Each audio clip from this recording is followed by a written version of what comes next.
Thank you very much, Liam, and ChatGPT. It's very nice to be introduced by such a lovely host, Liam, and such an interesting host, ChatGPT. Now, can you see my slides? It looks to me like it might just be a blank, but there should be a title slide that says, how might we co-learn and co-create with AI? Are you able to see that?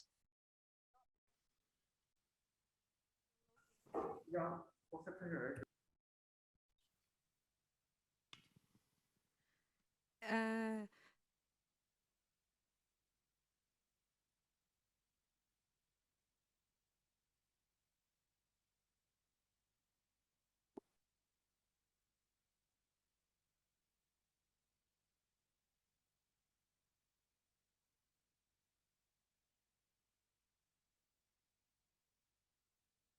That help?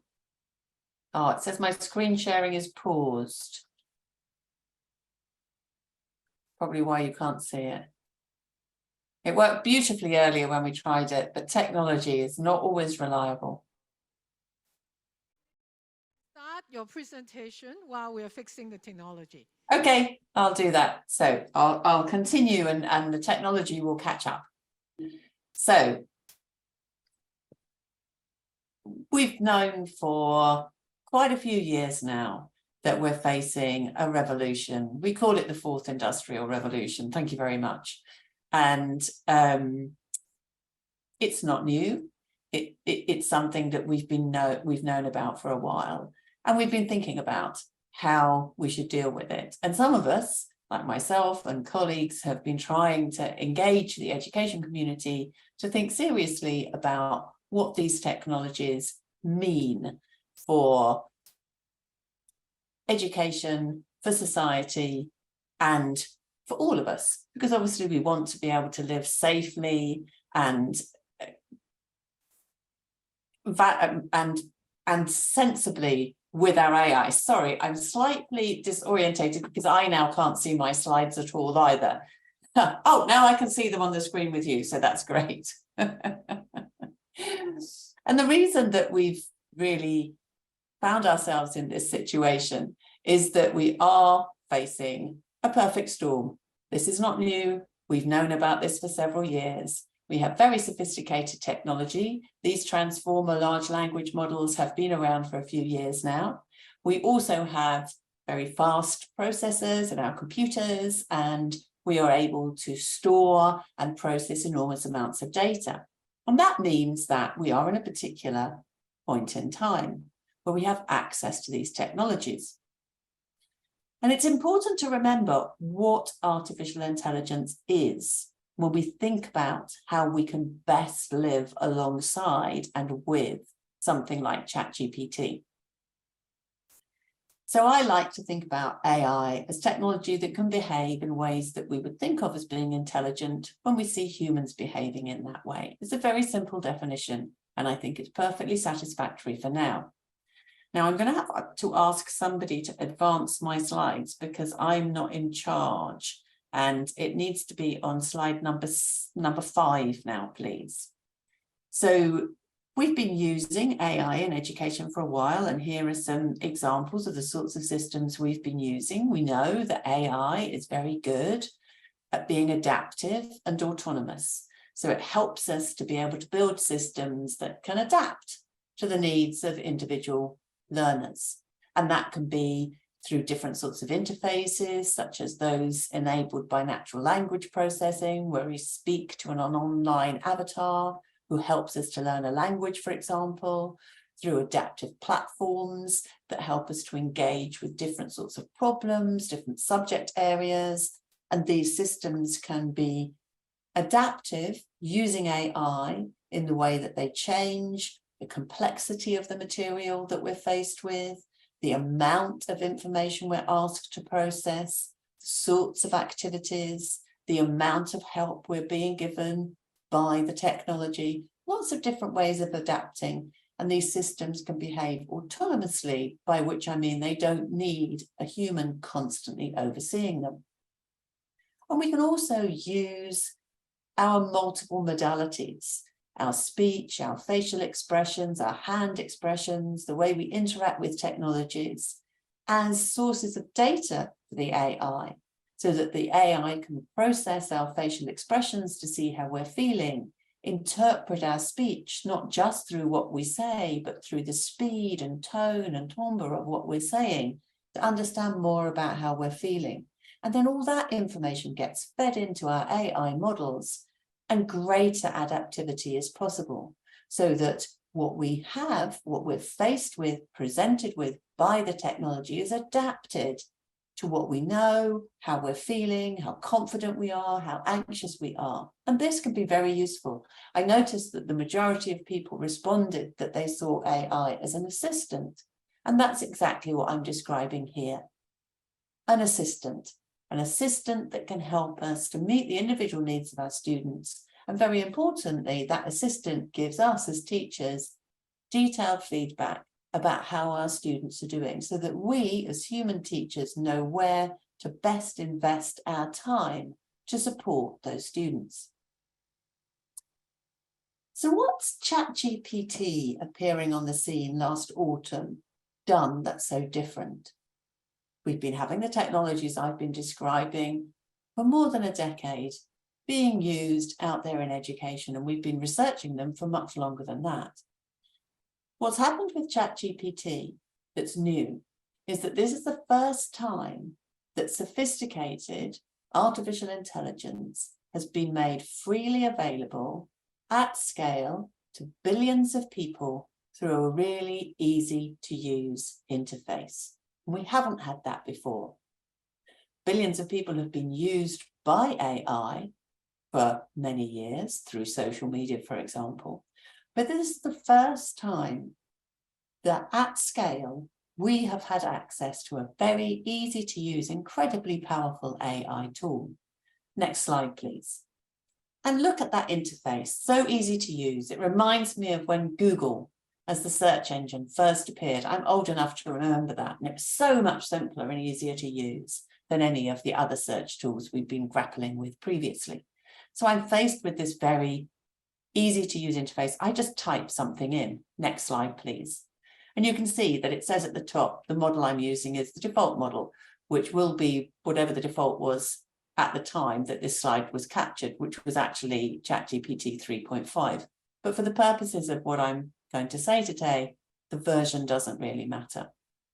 So I asked the question, tell me something interesting about the way in which humans can work with AI like ChatGPT, the subject of my talk. Next slide, please. So what does ChatGPT tell me? Oh, well, it tells me one interesting aspect of humans working with AI like ChatGPT is the concept of human in the loop. That's interesting. This refers to the idea that while AI models like ChatGPT can perform certain tasks autonomously, remember I talked about autonomy earlier, they may still require human input and oversight to ensure accuracy and reliability. And didn't we just see an example of that with Liam and ChatGPT before I started my presentation? And then ChatGPT goes on to offer some examples of the ways in which humans and AI can act. But I'm very interested that human in the loop is the first thing that I'm offered by ChatGPT, because human in the loop is something that's increasingly being talked about. And there are advantages and disadvantages to that, as we shall see. Next slide, please. So I ask for more information. I ask for a response, another response to be generated. One interesting aspect of humans working with AI like ChatGPT is that it can lead to new forms of collaboration and creativity. Well, that sounds attractive, doesn't it? For example, ChatGPT can generate responses to questions or prompts that humans may not have thought of on their own. And humans can then use those responses for inspiration or a starting point. And I certainly think it's true that nobody ever needs to be faced with a blank page anymore. We can ask a question and we can respond to what ChatGPT offers. But we do need to know whether what ChatGPT is offering us is valid, is true, is worthy. And we have some more examples on that slide around personalized interactions, very similar to what I was saying previously. Thank you. I was just about to say next slide, but my slide operator read my mind. Now, this is where it gets interesting, because one of the very important things that we need to think about is our relationship to AI. If we're going to be collaborating with AI, co-working, coexisting, what does it mean? So I like to think about this in terms of how different artificial and human intelligence is, because I believe that everybody needs to be AI literate. And one of the key ways in which we can become AI literate, in other words, understand what AI can do, can't do, how to use it to our benefit and safely, is to understand the difference between human and artificial intelligence. So I asked ChatGPT, how are you feeling this morning? Now, if I ask any of you that question, you'll be able to answer it very easily. You might not be feeling great. You'll be able to tell me that. You might be feeling on top of the world. And that's very useful. Oh, now I can't read the top of the slide again. Sorry, can you go slightly up? Thank you. So we see the answer. As an AI language model, I don't have emotions in the way that humans do, but I'm functioning well and ready to assist you with any questions or tasks you might have. So absolutely. We're seeing some modesty here, some humility from ChatGPT. It knows it doesn't have emotions.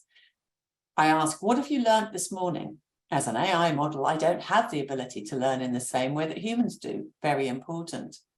But I'm constantly processing and analysing new data to improve my language abilities and provide more accurate and helpful responses. Additionally, I'm regularly updated with new information and data to ensure that I'm up to date with the latest knowledge and trends in various fields. And we'll come back to that word knowledge later. I ask, what's the most important thing that you know? Again, I don't have subjective thoughts or opinions about what is the most important thing that I know. However, I can provide some general information about what I've been designed to do, and so on and so forth. Next slide, please. Now, what's really important about this is that ChatGPT does not understand a word it produces. It has no concept of how any of the words that it produces, or if we're talking about DALL-E, any of the images, apply to the real world. What we are seeing is very sophisticated information collation, and information is not the same as knowledge. And what's more, ChatGPT and technologies built on large language models hallucinate. They invent things. If they don't know the answer, unlike a human, they don't say, actually, I don't know the answer to that. They just invent an answer because they don't have that self-understanding and that self-knowledge. So it's very important that we understand the difference between human and artificial intelligence if we are going to find the right way to work with AI, and if we're going to define and specify the right relationship that we should have to AI. Now, here are 7 sorts of human intelligence that I identified in a book that I wrote a few years ago. It's actually translated into Mandarin, if that's of any interest. It's called Machine Learning and Human Intelligence. And there you can see them, interdisciplinary academic intelligence. It's what most of our education systems focus on, not always in a very interdisciplinary way, but it's the core of what we do, and it's something that AI is very good at. Meta-knowing intelligence, that phrase is sometimes used to describe metacognition, but that's something different, which I'll come to in a moment. What I mean by meta-knowing intelligence is knowing what knowledge is. And that's fundamental to the way we work out the best relationship we should have with AI like ChatGPT. We need to much better understand what knowledge is and how it's different from information. We need to know what good evidence is that should make us believe something to be true or not, so that we can make much better decisions. Now, over the years, our ability to understand the complexities of knowledge has diminished. Back in the 1950s, studies were done by somebody called Parry at Harvard University of undergraduates, a place where you would think students would have a very sophisticated understanding of what knowledge is. And their understanding was found to be quite naive. And we still have not moved on to those more sophisticated conceptualization of what knowledge is. It's not something that's given to us. It's something that we have to construct through strenuous mental effort. And we need to focus far more on that in our education systems in order to help us develop the right relationship to AIs that give us information, not knowledge, and often false information. Social intelligence, the way that we can interact together. Remember, when I asked ChatGPT, it admitted it had no emotions. And part of our social intelligence, our ability to interact, a core way through which we humans learn, is that social intelligence. Now, the little robot figures there, some of which are incomplete, indicate areas where AI can achieve. And you'll see on the other side of the slide, there are 4 types of human intelligence with no robots, because AI cannot do these. Or if it can, it's so rudimentary, it's not really worthy considering. And these are what I call the meta-intelligences, the understanding of ourselves, and they're super important and increasingly important as we use more and more AI. Metacognitive intelligence, understanding about our own thinking, being able to plan, being able to monitor our thoughts. Are we paying attention? Have we been distracted? Being able to regulate our own thinking. Really important, not possible for AI. Metasubjective intelligence, being able to monitor the extent to which we are emotionally intelligent and those around us are emotionally intelligent, so that we can do that great collaborative social problem solving that we need to do more and more. Metacontextual intelligence, the one we underestimate all the time. I know that if I had time, I could have gone to the airport, got on a plane, flown to Hong Kong, come and sat with you, which would have been delightful, at the conference. I could have done it without worry. I may never have boarded that airplane before. I may never have taken a particular car or a particular route from the airport in Hong Kong to the venue of conference. I may never have met any of you before. I may never have been in the room you're sitting in before. I can do it. I'm so adaptable to context. Again, incredibly difficult for AI. And it's not just the geographical, physical context that we might see with self-driving cars. It's the way you interact with people across different settings, the informal, unwritten rules about how you behave in these settings. All of these things, as humans, we learn. We underestimate how important they are. And again, not possible for AI. And then the last one, perceived self-efficacy, or perhaps what it should say is accurate perceived self-efficacy. Because if we have our rich human intelligence, we have accurate perceived self-efficacy.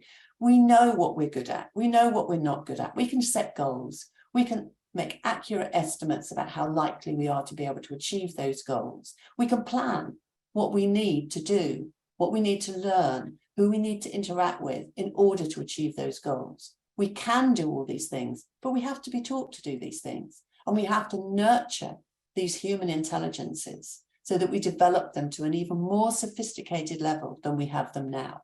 Because that's the way that we will differentiate ourselves from our AI peers. And that's the kind of relationship that we want to broker. Next slide, please. So the really important thing to take from this is that AI cannot reflect on itself. It has no meta intelligence. We as humans do, and that's super important. Next slide, please. Now, the next few slides are quite futuristic, because I think it's important as we think about the way that we co-work with AI to think about the future. How might AI in education evolve? Next slide, please. Well, one of the things we often forget when we think about how AI has evolved over the last decade or two is exactly how much our own understanding of the way our human brains behave intelligently has also evolved. So I think it's possible that we might create much closer connections. In fact, we're already seeing it between our brain activity and what's happening with our AI machines. And if we did do this connection between our activity at the neuronal level, at the behavioral level, at the cognitive level, at the social level, with our AI peers, what might that mean for the kinds of intelligent activities that the combination of the human and the artificial could achieve? And so I think there are some really interesting questions about how we can connect learning as it occurs in the brain with how people learn with artificial and human intelligence.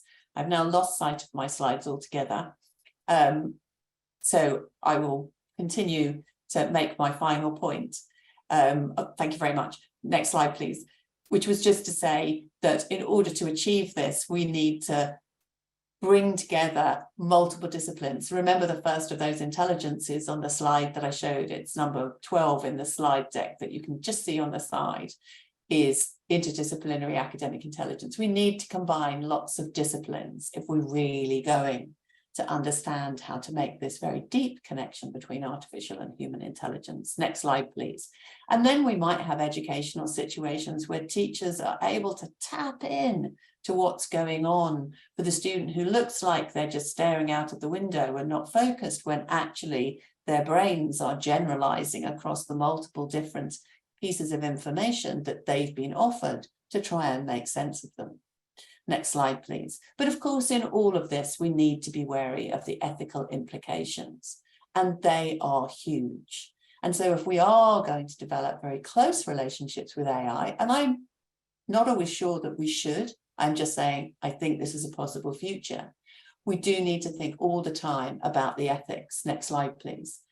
And part of that needs to be a discussion about educating people about AI, because the regulation will never be able to keep ahead of what's possible with the technology. And so education is crucial. I was very struck by the options on the Slido about what we perceived AI to be. Was it an assistant? Was it a teacher? Was it a buddy? Or was it an enemy? It's all of them. But it's not really the AI. It's the people who build the AI. And more than that, it's the people who make the money out of the AI that will define whether the AI will be our buddy or our enemy. And in order for us to make sure that it's our buddy and not our enemy, everybody needs to understand AI. I don't mean the technical nuances. I don't mean everybody needs to learn how to program in Python. Everybody needs to understand the complex maths behind a neural net. But everybody does need to be AI literate, just as they need to read, write, and be numerate. They must become AI literate. Thank you. Because that's the way that we will co-learn and co-create with AI, by becoming AI literate. And core to that will be understanding how AI and human intelligence are different and what the right relationship between us is. And one very important final point to get you thinking is that our brains are naturally lazy. And as more AI tools come along that say, oh, you don't have to do that strenuous mental effort anymore, I'll do it for you, we will be tempted to offload a lot of what we do to our AI. And as we do that, we know from studies looking at the impact that the use of GPS has had on our ability to navigate the world, that our brains will stop being able to do those things. Now, maybe some of those things we don't need to do anymore, but maybe some of them we really should make sure we keep being able to do. So we need to think very, very, very carefully about what the right relationship is between human and AI. And we can only do that if we're all AI literate and if we look at the differences between human and AI. Then we can make the wise decisions about what the relationship should be. And then we can make sure that the AI that is developed and that we use is designed in a way to encourage the right kind of relationship. I hope that's been helpful and useful and interesting. I can see there's some questions coming in, so I'll stop now and I hope to answer some of your questions. Thank you for listening.